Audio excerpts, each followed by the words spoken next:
Thank you so much for joining us for Crafts and Mental Health. This presentation is brought to you by the UAB Mental Health Ambassadors in partnership with the UAB Artist in Medicine program. The Mental Health Ambassadors program, otherwise known as MHA, is a student peer-to-peer mental health promotion program that focuses on mental health awareness, resiliency, and self-care through multiple platforms. MHA was originally developed as an Honors College Faculty Fellows initiative by Dr. Robin Lanzi and Honors College student Juhi in partnership with the School of Public Health, the Honors College, and Student Counseling Services at UAB. My name is Destyni Cravens. I'm a rising junior majoring in psychology with a minor in social psychology. And the reason I wanted to join the MHA program is because I have, a family member who suffers from a mental illness. So mental health promotion has always been something that I'm super passionate about. Hello, everyone. My name is Madeleine Cook, and I'm a rising junior majoring in biomedical engineering with minors in chemistry and neuroengineering. And I joined the Mental Health Ambassadors program because I believe it's important to learn about mental health, not only for our own knowledge, but also to start the process of breaking down stigma towards mental health. Today we have guest speaker Helene Taylor from the UAB Artist in Medicine program presenting on crafts and mental health. Helene specializes in visual arts and has helped pregnant women in bed rest, as well as children and dementia patients with her art. So without further ado, here is Helene Taylor and Arts and Crafts and Mental Health. Well, hi, ladies. Welcome. Today, I want to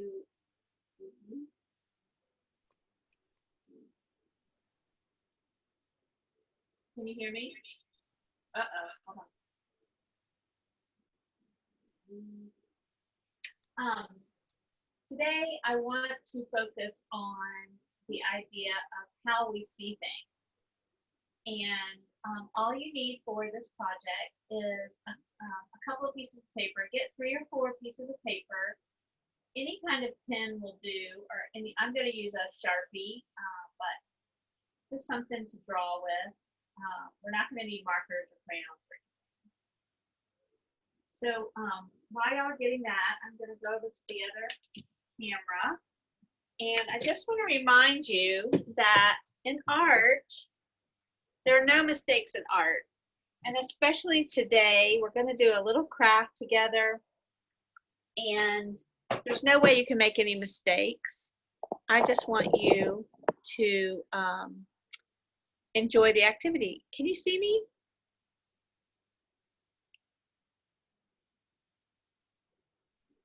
Is it locked? Right now, it is on the screen, like the original screen facing you. Okay. Destyni, is there any way you can spotlight on her phone? Yeah, I'm trying to, but it's not working. Okay. Well, I can always turn this way if I need to.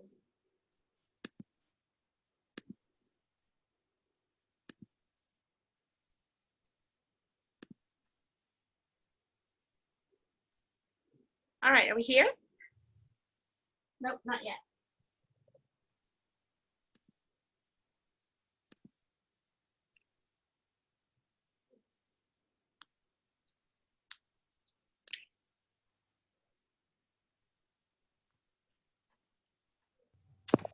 I guess you can just go ahead and start, and we'll try to figure it out as you're talking. Okay. So, well, the first thing we're going to do is actually, if you can press on your phone to look at your own, you turn your phone so that it's a camera and it's a selfie. So you're going to actually look at yourself for this project. And so what I'm going to do, it's called a blind contour drawing.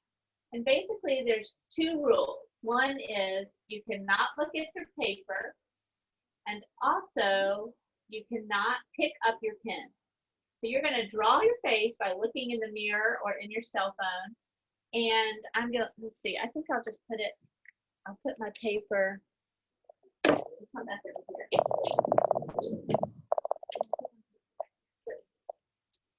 And got my little handy mirror. So what I'm going to do is just pick a spot. I'm going to start drawing like right here on my face, and then I'm just going to go all around. So I'm going to start here, and then I'm going to go up my forehead, and there's like a curl there, and then there's my double chins. Then there's my mouth, and the nose, and one eye and an eyebrow, and then another eyebrow and an eye. And I think I'll go back out and try to put in some of my curly hair. Can you see it? Okay, now everybody take a minute and try it themselves. Look at this, there's no way you can mess this up. But just pick a spot on your face and go all around. Just don't look at your paper. Don't pick up your pen.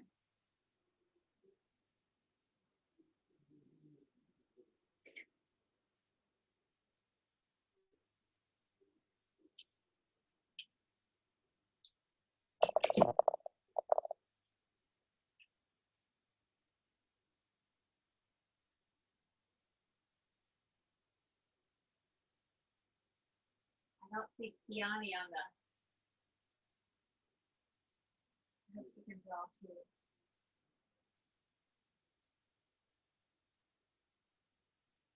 Can y'all hear me well enough? Yes. I can hear you.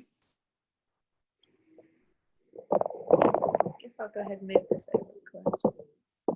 I accidentally picked up my pen early, so I had to stop. No mistakes in art, remember? Fine.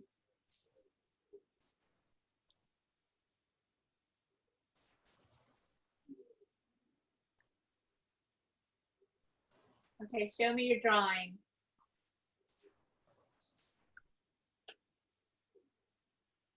Oh, awesome. Okay, are they fun or what? These are a good party activity too. Party craft. So, you know, what I want to ask you at this point is, oh, I see somebody's waiting in the waiting room. What I want to ask you is, what do you think when you look at your face like that? I found it really fun, and I found it really enlightening because it's kind of like taking away all the stigma you put on yourself and just kind of making it like your own, like stripping down like all like the facade you have for yourself and just kind of making it like an image that you can have fun with. Oh, good, good. I forgot to add in the beginning of this, I want you to think of us as all gathered around a craft table. This is not a classroom lecture, even though we're in this, you know, uncomfortable Zoom format. I really would like to imagine y'all all together. You know, we have this big craft table and all these different supplies to have fun with. So please just talk like we're sitting around a table. Don't feel like you have to be like in a classroom. But what do you think, Destyni?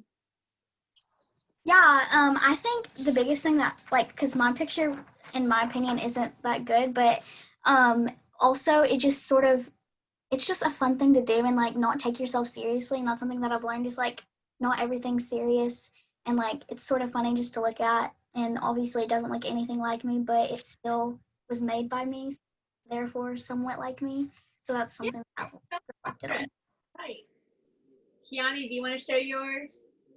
I started with, let's see, I started at the top trying to draw my curls of my hair and then like go around and frame my face, but then come back to the side and try to draw in some eyebrows and then kind of lightly drag my pencil and make eyes. But then I realized I thought I was doing it perfectly, but then it just like was a little distorted, but it still looked cool. Like I can still kind of see how I was trying to make a face. Awesome, awesome.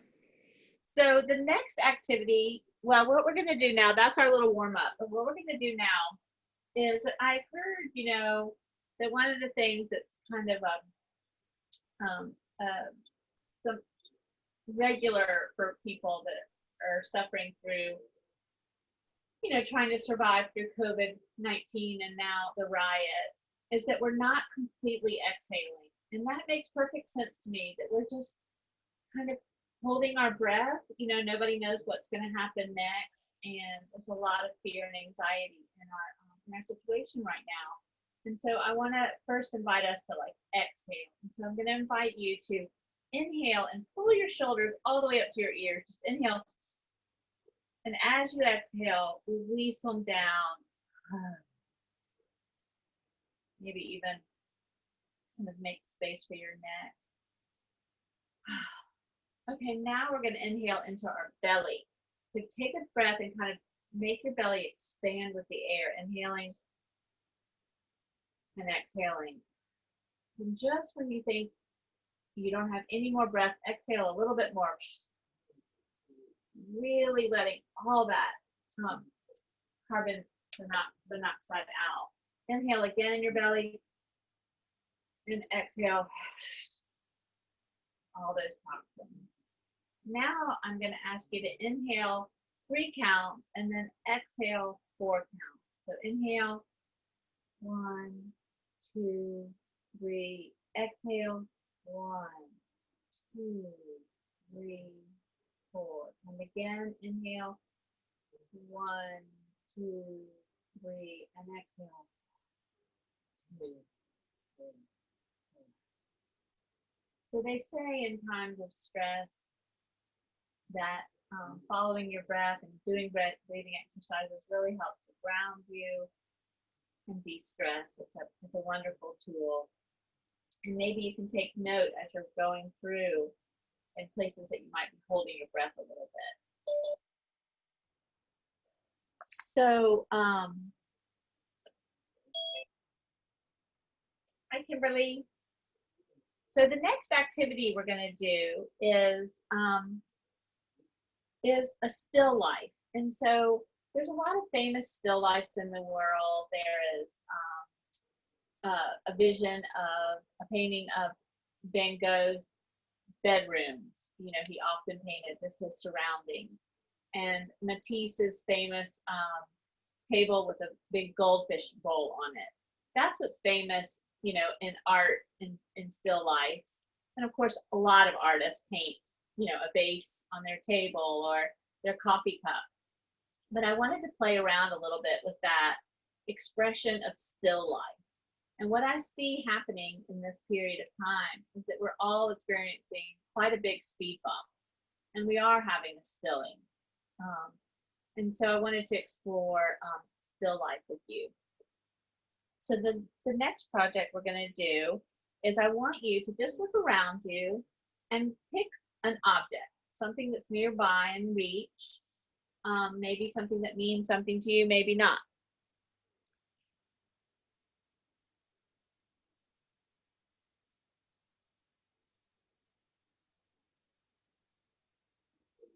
So I picked this little vase. It was sitting on my table. It has 1 flower. And so I'm going to pick up my piece of paper. So now take a look at your object. And then we're going to do the opposite. So our last exercise, we drew without looking at the paper. And we looked at the object, which was our face in the reflection. But this time, we're going to draw the object, but without looking at it. So just put it out of your vision for a second and go to your piece of paper and just draw your object. Remember, there's no mistakes in art, and we don't care what it looks like. So mine was 1 leaf in a bottle. So that's what I'm going to draw.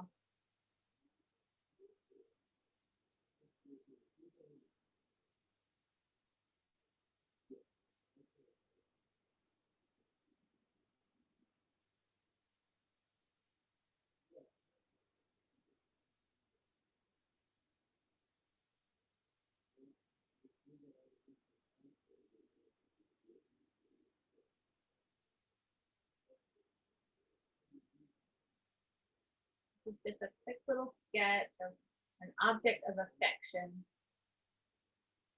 I went to a museum one time, and one of my favorite artists is Man Ray. He used to do really wacky photographs and all kinds of sculptures.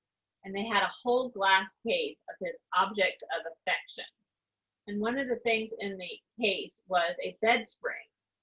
And I was so excited because I had just done all these art projects out of old bed springs. I'd made candlesticks with them. I'd made painted art and had bed springs springing out of them. So I was all excited we had the same object of affection. So now I'd like you to do one more thing. Now take that piece of paper and turn it over. And this time draw the same object, but looking at it, observing it. Take a little more time. I'm going to draw the same thing. This time I realize that the leaf has a little bit of kind of a ripple on it. So I'm trying to draw that. And I noticed the neck of my bottle has actually got a little white line on it. I didn't notice that.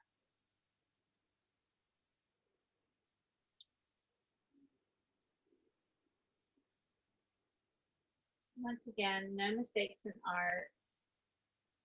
This is just a creative exercise, get our mind off things.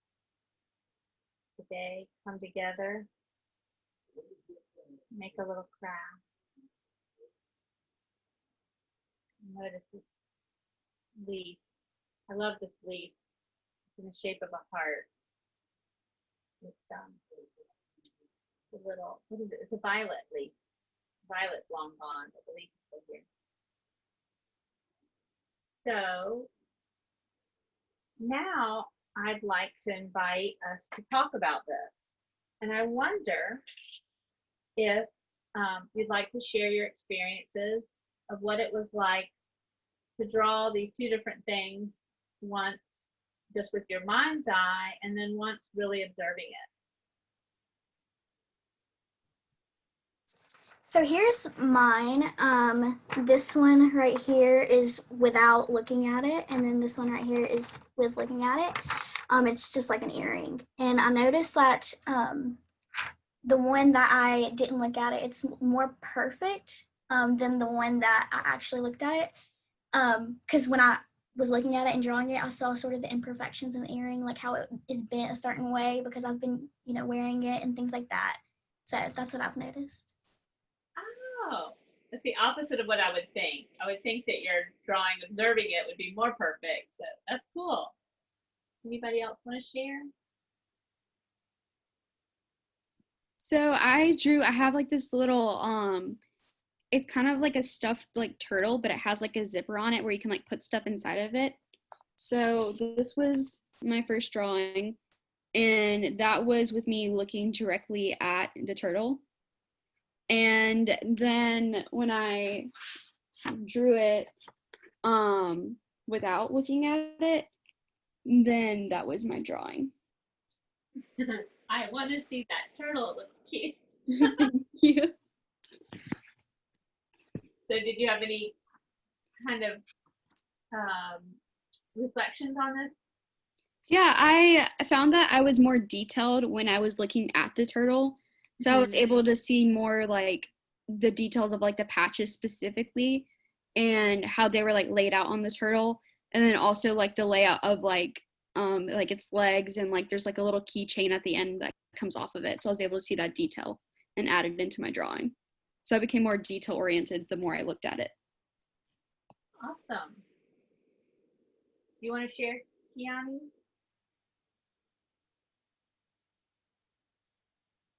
I think you're muted, but that's fine. You don't have to.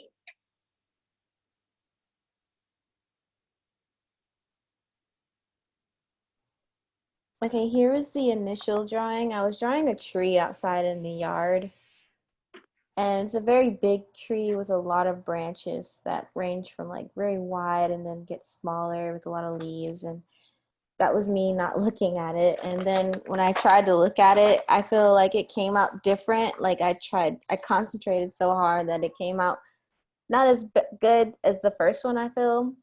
But then, because I was trying to pay attention more to the details and the leaves. So you found you were a little bit freer when you weren't looking at it. Yeah. Free, yeah. I think I unmuted you, Kimberly. Yes. Well, I I drew a mug, and this was the mug that I drew without looking at it, and it's interesting. Like, here, like I couldn't, and again, obviously, I wasn't like working really diligently, but it's just interesting how your mind sometimes you think you can see something clearly by memory, but then when you start to think, or actually try to replicate it or draw it, there are all these, for me anyway, missing pieces. And I mean, this is, I know we're not judging it, but like at least I could look and see like how things lined up a little more, and also for me, I just noted, I knew I wasn't going to be able to draw it well when I was thinking about it, so I just was kind of like, but then when I'm looking at it and making observations, I've found myself, I slowed down a little bit, and I was like trying to line things up or look at the negative space. And anyway, so that was what I found interesting. That's all so great. It's not exactly what I predicted people saying, which is really good, because that's what I wanted the experience to reflect, and that is perspective. You weren't real sure how that handle was connected until you looked at it again. A handle is connected to that mug. You have a connection to that mug. You drank out of it. Maybe it was a gift, but you probably quit seeing it. And that's kind of what I was thinking about in the relationship to the situation we're all in right now, is that we might not be seeing each other, and maybe this exercise of drawing and looking at things and not looking at things, it may lead you to maybe open your eyes and your hearts and your minds to seeing others and all their possibilities. Thank you so much, Helene, for that presentation. I definitely learned a lot about just visual art and just not taking everything so seriously in terms of my art, because I'm not an artist. But thank you so much. I learned a lot. Does anyone have any comments or questions for her before we end the presentation? I just wanted to thank you so much for presenting today. I had a ton of fun, and this was a great way to kind of like take a moment for myself and like de-stress and just be able to like connect with art and not be able to like worry about what's going on, but just be able to focus on like my inner self for just a couple minutes. So thank you. You are welcome. You're welcome. I really enjoyed. I wanted to say thank you as well. Thank you for coming. It was coming. nice, and being able to reflect and unwind and stop worrying about what else I have to do for the day or a task or what's going on in the outside world. Just focus on what's around me and embracing that and bringing out the beauty and art in it. I'm so happy that you picked the tree outside your window too. It's a great object of affection.